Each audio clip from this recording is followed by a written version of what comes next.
Halo, saya Yusma, dan di video kali ini saya akan menceritakan apa saja yang terjadi selama beberapa minggu ke belakang. Jadi, seperti yang kita tahu, wabah pandemi corona ini masih terus berjalan dan tidak menunjukkan tanda-tanda akan mereda dalam waktu singkat. Meskipun begitu, kita semua tentunya tidak pantang menyerah dan terus menjalankan kegiatan kita seperti biasa. Dengan salah satunya adalah menggunakan teknologi teleconference yang seperti ini. Teleconference merupakan teknologi yang lama yang sudah sering digunakan di berbagai negara, dan Indonesia mungkin merupakan negara yang baru kali ini menerapkan secara massal. Aplikasi seperti Microsoft Teams, Skype, dan lainnya tentu memiliki kelebihan dan kekurangannya. Kelebihan yang saya rasakan adalah yang pertama, konektivitas antar sesama. Banyak orang bilang bahwa teknologi akan memisahkan hubungan antar orang. Namun, setelah saya melihat ke belakang, dari perkuliahan online dan sebagainya, teknologi ini apabila dengan tepat digunakan menjadi perantara untuk saling menghubungkan satu sama lain. Kemudian yang selanjutnya adalah interaktif. Saya selalu kagum pada saat dosen dengan lincahnya menorehkan coretan-coretan pada catatan maupun pada materi perkuliahan yang saya sendiri lihat. Itu merupakan hal yang menurut saya cukup hebat.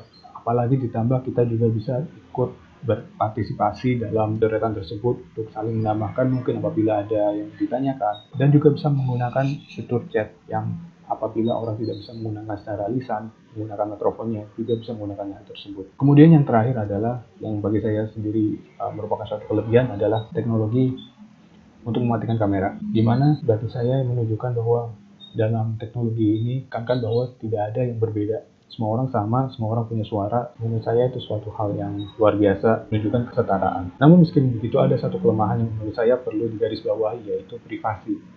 Privasi mungkin di Indonesia belum menjadi perhatian yang utama dikarenakan teknologi ini yang masih belum begitu berkembang.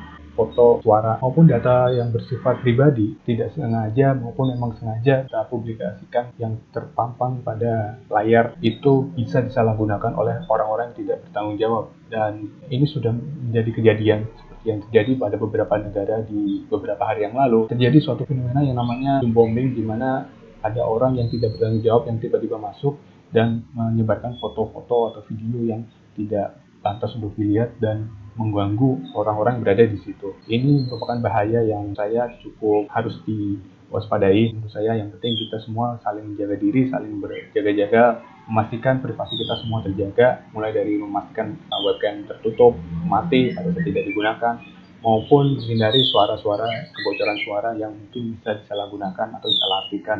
Jadi sebagai penutup, saya ingin berterima kasih kepada dosen maupun orang-orang yang sudah menggunakan teknologi ini untuk menyebarkan kebaikannya, mulai dari mengajar maupun yang lainnya. Saya cukup sangat kagum kepada dosen yang semangat untuk terus mengejar ilmu, untuk belajar bagaimana teknologi ini bekerja, bagaimana cara menyampaikan ilmu agar efektif dan sesuai dengan apa yang diharapkan. Di mana menurut saya mungkin ini bisa menjadi pembelajaran bagi teman-teman untuk ikut semakin bersemangat dalam belajar, karena apabila dosen seharusnya tidak menggunakan teknologi ini karena mungkin sudah waktunya kita yang lebih tahu, namun ternyata dosen pada akhirnya justru lebih tahu daripada kita. Harus menjadi kita untuk terus belajar, untuk semangat untuk mencari ilmu. Sekian dari saya Jaya Kusuma, dan tetap jaga diri dan jangan patah semangat.